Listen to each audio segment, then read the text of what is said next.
On ne s'est pas parlé ces derniers temps, petit mea culpa. Bon, c'est vrai que je suis pas tenu à parler tout le temps, étant donné que les sujets qui nous interpellent, qui focalisent l'attention, l'intérêt de tous nos concitoyens, sont des sujets qui peuvent être évoqués par tout le monde. Donc, on peut parler quand on peut, et quand on ne peut pas, bon, on laisse les autres et on les écoute. Il y a une grosse actualité, succession de scandales dans notre pays ces derniers temps. Malheureusement, moi, j'ai un point de vue qui est un peu différent de la situation. Je vais vous expliquer. Il me souvient qu'on avait fait une émission ici, dans laquelle je vous parlais de la gouvernance par la diversion, en vous disant que c'est l'une des spécialités du pouvoir de Yaoundé, qui, depuis 82, gouverne de cette manière. C'est-à-dire que, il y a Athème qui nous rejoint, du côté de la Tunisie, Jean-Marie du Luxembourg, bienvenue à vous tous. Et donc je vous parlais de cette gouvernance par la diversion. Donc c'est quoi en fait? C'est que vous avez des politiques qui ont été élus au suffrage universel, le cas du président de la République Biya en 1982, sur des promesses, et bien qu'un certain article de la Constitution légalise la ruse en politique, ce fameux article qui dit sur l'impérativité du mandat, qui dit que tout mandat impératif est nul. En d'autres termes, un élu n'est pas tenu de faire ce pourquoi il a reçu des suffrages, donc il n'est pas obligé de le faire. Donc, ils se sont bien protégés, parce qu'on sait comment ça se fabrique, les codes pénals et compagnie. Bon. Bref, c'est un autre sujet. Donc, depuis 1982, où nous avons la gouvernance du président Biya, on a observé que, en réalité, en guise de projet de société, le premier projet qui a été vendu, c'était pour le libéralisme communautaire, qui nous vendait un idéal de société avec la justice pour tous, la prospérité, un vrai univers de projection du bonheur, du bien-être, du bien-vivre pour tous les Camerounais. Vraiment, c'était émouvant. Sauf que, sorti de l'intention, il n'y a rien qui s'est passé. On a accumulé des projets qui n'ont jamais vu le jour. Je crois que l'expression éléphant blanc n'a jamais aussi bien trouvé son droit de citer qu'au Cameroun. Donc, il y a plein de projets qu'on nous a vendus. Et puis, à un moment donné, on se dit, mais comment des gens peuvent prendre un malin plaisir à annoncer des choses qu'ils ne font pas, ou à annoncer des agendas qui ne sont pas respectés? Est-ce que c'est juste le fait du hasard? Est-ce que c'est juste que c'est des gens qui ont un mauvais cœur? Est-ce que c'est juste que c'est des gens qui nous emmerdent en fait, Gros doigt d'honneur, on s'en fout de vos gueules. Vous allez faire quoi, On entend beaucoup de gens arrogants parler comme ça dans notre gouvernance au Cameroun. Et après avoir enquêté, j'ai personnellement, c'est sur la base des choses vécues, j'ai compris qu'en réalité, tout ça n'était pas un hasard. C'est-à-dire qu'on dise, on va faire une autoroute entre Yaoundé et Simalène, ça prend 4 ans, et puis 5 ans, 6 ans, 7 ans, ou 8 ans, il n'y a rien.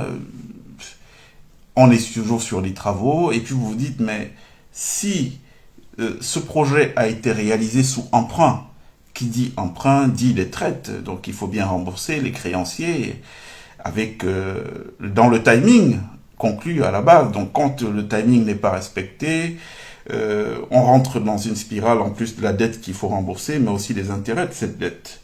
Alors quel est l'intérêt en réalité des nôtres de toujours causer du retard, ou alors de ne pas réaliser ce pourquoi nous contractons de la dette? Alors que même pour moi, un pays en voie de construction comme le Cameroun, c'est pas choquant du tout qu'on ait une dette. D'ailleurs, pour moi, on a une dette assez maîtrisée. On parlait de, je crois, 43% de notre PIB.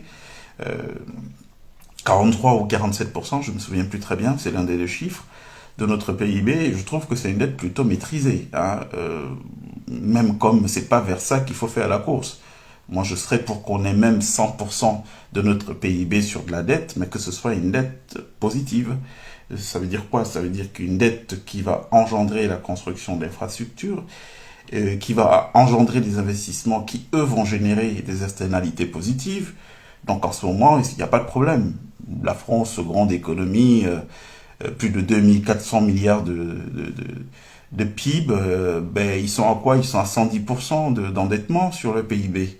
Vous voyez, donc c'est pas trop le problème, le taux d'endettement. Le problème, c'est qu'est-ce qu'on fait de la dette? Parce que pour des pays en construction comme les nôtres, on est bien obligé de recourir à de l'emprunt pour réaliser des infrastructures qui, eux, vont générer de la rentabilité, donc créer quelque chose de dynamique, hein, et puis faire tourner l'économie. Donc, je reviens sur le sujet. Tout ce qui a été annoncé, il n'y a quasiment jamais rien eu de réalisé. Et pourquoi? Ben, parce que l'agenda, comme je vous dis, n'a jamais été de construire ces projets. Et donc, à partir de ce moment, il s'est passé que le pouvoir de Yaoundé a inventé un style de gouvernance qui est la gouvernance par la diversion. Au départ, les Camerounais n'y voyaient que du feu. D'ailleurs, jusqu'à présent, ils n'y voient que du feu. Parce qu'il y a une vraie ingénierie sociale en face. Hein. Les gars qui bossent au palais, c'est des tueurs. Hein. C'est des bonhommes brillants, sortis de bonnes écoles et tout, mais qui ont juste décidé de mettre leur cerveau au service du mal. Notamment au service du malheur des Camerounais. Ils se sont fait sataniser, puisque nous sommes sous l'ère du renouveau sataniste, qui est pour la souffrance perpétuelle des Camerounais. Hein. Il faut presser toujours, jusqu'à ce que ces gens n'en peuvent plus, mais même quand ils n'en pourront plus, il faudra toujours presser. Hein. C'est pas ça le problème. Donc ils ont inventé la gouvernance par la diversion. Ces derniers temps, alors que je vous en parlais récemment, ce truc n'a jamais autant prospéré. C'est-à-dire que vous avez des scandales qui vous sortent de tous les jours.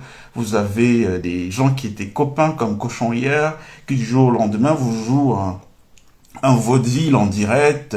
Ah non, ils s'entendent plus. Oh non, lui il veut sa peau. Oh lui il est menacé de mort, on va le tuer et tout. Et puis ça prend des semaines et des mois entiers au Camerounais. Et pendant ce temps, ces derniers ne se rappellent pas qu'ils ont un quotidien et que ce quotidien est oppressé par le niveau d'inflation que nous avons au Cameroun aujourd'hui.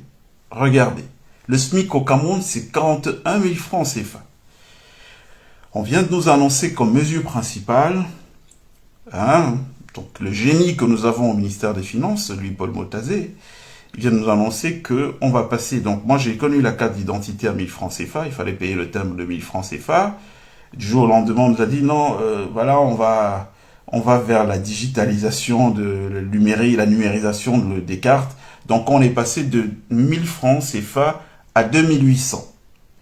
D'accord? Et puis, là, avant-hier, on apprend, bim. Non, en fait, ce sera plus 2800, ça va être 10 000 francs CFA. Vous avez vu ça dans quel pays, les amis? Dites-moi de vous à moi. C'est-à-dire que, alors, admettons que moi j'ai pas assez de culture, je n'ai peut-être pas trop voyagé et que ça se fait comme ça ailleurs. Vous avez vu une augmentation sur un produit de plus de 1000%. 1000%, je vous dis bien. Dans un pays qui, entre-temps, n'a jamais fait d'augmentation de salaire. Ça veut dire quoi? Ça veut dire que sur les 3% de Camerounais, sur 30 millions qui ont un salaire tous les mois, donc 3%, c'est à peu près 1 million de Camerounais sur 30 millions qui ont un salaire tous les mois. Donc c'est 1 million de Camerounais, comptez qu'il y a au moins 80 à 85% qui sont sur des petits salaires. C'est-à-dire qu'ils payent au lance-pierre des salaires de misère qui ne correspondent en rien à l'inflation. Donc ces gens-là, il y a beaucoup de smicards, hein, donc beaucoup de gens qui ont des petits salaires de 50 000. On va demander à ces gens, pour avoir une carte d'identité nationale, qui est un droit, qu'il faut qu'ils payent 10 000. Et pendant que moi j'étais sur les 10 000, on a découvert mieux. En réalité, aujourd'hui, ils ont assorti la constitution de cette carte d'identité à d'autres conditionnalités. Il faut faire un certificat de nationalité. Et donc, quand on additionne tous les coûts, on est à 15 500 francs CFA. Le SMIC au Cameroun, c'est 41 000. Donc, quand quelqu'un gagne son salaire de 41 000, il enlève 15 500 dans ce salaire pour faire une carte d'identité. À votre avis, on est dans quoi? Mais on est dans un cirque, c'est-à-dire que ces gens-là, soit on va considérer que les Louis-Paul Motazé, le Parlement camerounais, c'est des gens qui sont en train de préparer un coup de force, et donc qui disent, bon, les Camerounais, là, vous dormez assez, puisqu'on veut vous enrôler de force et que vous ne comprenez pas, allez, on va vous mettre des mesures qui vont vous pousser à la révolte. Mais si ce n'est pas le cas, mais il faut considérer que ces gens, mais ils sont à un niveau de mépris pour les Camerounais. Je vous dis bien, un niveau de mépris pour les Camerounais, parce qu'il n'y a pas autre chose. Peut-on agir de cette manière si on a un brin de considération pour les gens qu'on a en face? À mon avis, non. Donc s'ils font ça, eh bien ils font ça parce qu'ils savent que, ils ont un peuple complètement lobotomisé par toutes sortes de sortilèges. Hein. Il y a certains qui vont au Bénin. Moi, je crois qu'ils sont au niveau de l'Inde. Hein. Ils sont allés là-bas travailler avec des fakirs, des gourous indiens sur tout type de talisman, de rituels, et qu'il y a des gens qui prient tous les jours pour que les Camerounais s'abêtissent davantage. La preuve, pendant qu'on est en train d'annoncer des mesures comme celle-là, qu'est-ce qui se passe? Le débat est polarisé sur des questions, mais secondaires, mais qui n'ont rien à voir, à la limite qui devraient être de l'ordre du divertissement. Et quand on dit de l'ordre du divertissement, ça veut dire pas du tout prioritaire. Mais c'est le divertissement qui devient une priorité, et la priorité devient l'épiphénomène. J'ai pas beaucoup entendu l'indignation, hein. Sur Internet, on a quelques petits courageux qui ont lancé des mots d'ordre, des challenges. Je n'ai pas 15 500 pour la CNI, mais à part ça, bon, tous les autres, là, les vendus, on les connaît, hein. Et les vendus qui ont traité les autres de sardinards, alors qu'on sait tous où est-ce qu'ils mangent à la gamelle de tous ces gens qui dirigent en haut. Et ces gens-là, qu'est-ce qu'il se passe? Ils leur donnent des mots d'ordre. Tel sujet, vous n'en parlez pas. Tel type, là, il va venir parler la semaine prochaine, faites blackout sur son information, ça ne doit pas prospérer. Parlez plutôt de tel sujet à partir de la semaine prochaine. Donc voilà à quoi est réduite la jeunesse camerounaise. À travailler comme des traîtres contre leur pays, contre les intérêts de leur pays, et au service de qui? Au service des gens qui ont un mépris pour eux. Parce que qu'est-ce que vous pensez? Bon, là maintenant c'est 15 500. Vous pensez que vous serez dispensé à tout, et les influenceurs, et les journalistes vendus, et l'opinion publique même composée de Camerounais traîtres. Maintenant, quand des mesures comme celle-là sortent, est-ce qu'elles handicapent une seule personne? Non. C'est tout le monde qui va devoir payer 15 500. De toutes les façons, si on part de l'idée que la mesure est définitivement admise. Moi, personnellement, je suis pour qu'on lutte contre ça, mais jusqu'au bout, quoi. Je suis pour qu'on lutte comme ça jusqu'au bout. J'ai des petits rigolos qui m'appellent ou qui envoient des messages pour dire oui, c'est bien, parce que vous êtes dans le confort, à Paris, vous dénoncez, et tout, et tout. Donc, vous avez des gens qui trouvent de l'énergie pour combattre ceux qui dénoncent, mais qui ont zéro énergie quand il faut dénoncer ce qui va contre eux. Mais nous, quelle est la position confortable? La position confortable pour des gens comme nous, c'est de ne pas regarder, puisqu'on n'est pas concerné. Moi, je fais quoi d'une carte d'identité nationale camerounaise? J'en ai pas besoin. Donc, à la limite, c'est une mesure qui n'a aucun impact sur ma vie. Qu'est-ce que je fais des histoires d'eau et de courant du Cameroun? Je n'ai pas à en parler. Je n'ai pas de coupure d'eau, je n'ai pas de coupure de courant. Ça ne me concerne pas à la limite. Donc, j'ai le profil du mec qui serait un bon collabo, hein, et qui sera avec ces gens-là pour leur donner des stratégies, leur dire, bon, ces gens-là, vous les matez même pas assez, allez, remettez une petite couche, donnez-leur encore des petits coups de boutoir, ils aiment ça. On a un peuple de maso. Le Camerounais est un maso. C'est-à-dire que vous allez voir, celui qui manifeste de l'empathie pour lui, eh ben, il lui rend du dédain, et c'est celui qui lui porte des coups qui l'adule, hein, qui l'idolâtre. Je vois même des gens, hein, bon, beaucoup de trolls, parce que depuis que le gouvernement camerounais a compris comment fonctionnent les réseaux sociaux, je vous jure qu'ils sont imbattables. Hein. Ils ont des batteries de gens qui sont coalisés sur ces réseaux sociaux, qui analysent toutes les tendances nouvelles et tout, et puis qui apportent des éléments de réponse, avec des éléments de langage conçus en officine. Ça veut dire que vous avez des gens qui interviennent de page à page, pour lancer des mots d'ordre ou pour venir jeter l'anathème sur tout ce qui peut être naissant et qui peut être de nature à leur créer des problèmes. Et donc, ça se passe, bien entendu, avec l'assentiment du peuple camerounais. Alors, moi, il y a une problématique qui se pose aujourd'hui. Ça veut dire que, bon, alors nous autres, qui avions, comme je le disais tout à l'heure, la possibilité d'être des bons traîtres, puisqu'on gagnerait peut-être plus à être des traîtres, on fait quoi? On fait quoi? On continue à se battre pour des gens qui nous rappellent tout le temps que ils nous ont rien demandé, hein, ils sont bien comme ça. Ça, c'est une question légitime. C'est pour ça que je l'ai dit. Vous comprendrez qu'il y a, dans tout ce que je fais, il y a une suite logique. D'où la conceptualisation, c'est important de conceptualiser. Quand j'ai commencé les communications ici, je vous ai dit une chose, qu'aujourd'hui, il y a un impératif, c'est la prise du pouvoir par la force. Moi, je ne vois pas d'autres alternatives au Cameroun. Mais pourquoi? Mais pour des raisons simples. Vous allez vouloir mettre qui à contribution? Vous allez vouloir mettre à contribution des gens qui se plaisent dans le rôle de victimes, qui sont contents d'être des victimes et qui combattent ceux qui veulent les tirer. Non. Donc, face à ces gens-là, il faut faire leur bien, même par devers eux. C'est-à-dire sans demander leur avis. Donc, moi, je parle de coup de force, à cause de ça. Il y a quelqu'un qui me disait aujourd'hui, oui, Monsieur Palmer, il faut s'inscrire sur les listes électorales, il faut en parler. Moi, j'ai pas de sujet tabou. Parce que déjà, je ne considère pas que j'ai la science infuse. Je suis en situation d'apprentissage perpétuel, jusqu'au dernier jour, je fermerai les yeux. Je ne considère pas que j'ai la meilleure solution. J'ai une solution que je propose. D'autres personnes ont des solutions aussi. Sauf que quand il y a une solution qui est posée sur la table, j'essaie de faire travailler mon cerveau. Donc moi, je n'en fais pas une chapelle de l'idée que non, il faut absolument pas s'inscrire sur les listes électorales. Je n'ai jamais dit ça.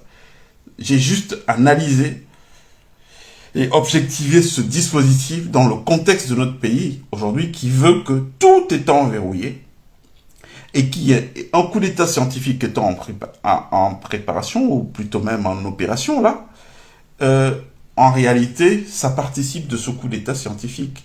Aller dire, bon, on va dans telle démarche. Or, nous, on est des gens intelligents. On n'a pas le droit d'être des idiots utiles. On n'a pas le droit d'aller rentrer dans des dynamiques qui sont animées par des gens qui ont, eux, un agenda. Et l'agenda de ces gens, on le connaît, il est clair. C'est de dire à la communauté internationale, donc leurs amis qui sont arrosés de billets, c'est de leur dire le moment venu, ah oui, on a battu les records de participation à la présidentielle et nous avons gagné. Donc, le record de participation va légitimer le hold-up électoral. Ah non, vraiment jamais autant de Camerounais n'ont voté dans une élection et nous avons gagné. Vous avez quelle possibilité de dire non à ça? Donc moi, mon problème avec cette histoire de liste électorale, c'est ça. C'est que ce n'est pas d'inspiration des gens qui sont réellement dans la contestation. C'est inspiré par d'autres personnes que nous connaissons et suite à des deals qui ont été passés avec certains leaders. Et donc, moi, je me méfie. C'est ce que je dis. Mais je ne dis pas que dans l'absolu, ce n'est pas une bonne chose. Ce n'est pas ce que j'ai dit.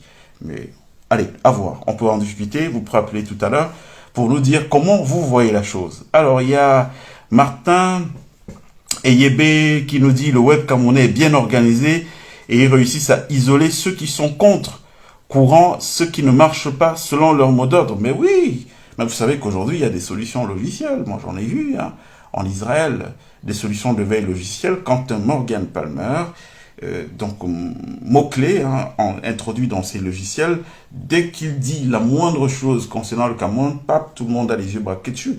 Ils ont la capacité de nous museler. Vous savez, moi j'ai fait des directs où les gens étaient en Italie, ils me disaient qu'ils voient le direct. En France, ils voient le direct. Mais au Cameroun, ils me disaient non, on ne te voit pas. Et tout. Vous pensez que c'est du hasard? C'est pas du hasard. On n'est pas sur la toile comme des petits lapins de 6 semaines. On sait comment ça fonctionne. Les solutions logicielles. On sait que des gens comme nous, avec le discours qu'on tient, on est complètement verrouillés. Et ça, c'est avec la complicité même de ces grands réseaux. Par contre, vous allez voir que moi, je fais pas la course aux abonnés. Vraiment, rien à foutre des abonnés. Je l'ai dit, je considère que nous sommes dans un espace, un agora, où on échange, on partage pour apprendre les uns des autres. Je vous ai dit, je suis candidat à rien, je veux pas être président de la République. Donc, à la limite que j'ai 2 ou 3 personnes avec qui je partage mes savoirs, ça me va. Je n'ai pas besoin d'avoir 500 000 personnes. Par contre, le travail que nous essayons de faire, c'est un travail de conscientisation qui vise l'atteinte d'une masse critique. Or, puisque l'atteinte de cette masse critique va permettre de faire basculer les choses. Donc, quand ceux que nous avons en face de nous font tout pour mettre notre message sous éteignoir, ça complexifie évidemment la tâche. Donc, c'est vu sous ce prisme-là. Alors, il y a quelqu'un qui dit, il y a bien plus à décrier, mais le problème du pays réside au manque de véritables leaders. Soyons honnêtes envers nous, il n'y en a pas, le peuple et non les jeunes, comme disent certains, et comme disent certains, est abandonné, un étau, version révolutionnaire, les bas, les doigts dans le nez. Il faut quoi et vraiment espérer que le président Paul Biya ne sortira un coup fumant pour sortir de ce marasme. Oui, mais ce que vous dites est vrai que bon, il y a une absence de leadership, mais cette absence de leadership est créée de manière volontaire. Il faut le comprendre. Mais Monsieur Liby, il était l'animateur principal d'un parti politique. Qu'est-ce qui s'est passé avec ce parti politique? Ces jours-ci, là, qu'est-ce qui s'est passé? Ce qui s'est passé, c'est que, pour vous montrer que l'absence d'offres alternatives n'est pas une absence hasardeuse, c'est un truc qui est voulu. Ce qui s'est passé, c'est que ces jours-ci, on a organisé un hold-up, on a instrumentalisé les gens avec qui il était pour qu'ils reprennent le parti, et quand ils ont repris le parti, ils ont fait quoi? Ils l'ont donné au RDPC. Donc, est-ce qu'on va donc dire que M. Liby n'a pas un profil de leader et donc qu'il manque de leader? Non. C'est qu'il y a un travail de sape qui est fait en face, avec une vraie ingénierie. Aussi, il y a que, j'ai toujours dit que c'est une erreur de vouloir lutter contre le pouvoir de Yaoundé en les sous-estimant. C'est une très très grave erreur, parce qu'en face, vous avez des gens intelligents qui font... Vous voyez, c'est comme l'atome. L'atome, c'est une force qui peut être constructive ou négative, ou destructrice.